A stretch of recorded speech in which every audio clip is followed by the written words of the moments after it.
Guys, napansin ko lang dito sa shop na to, ba't kaya nakasara, ba't kaya nakakortina pa? Siguro mahina ang business. Mahina.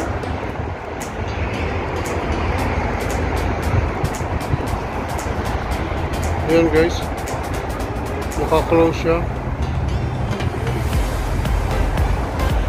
Ano kaya ang dahilan?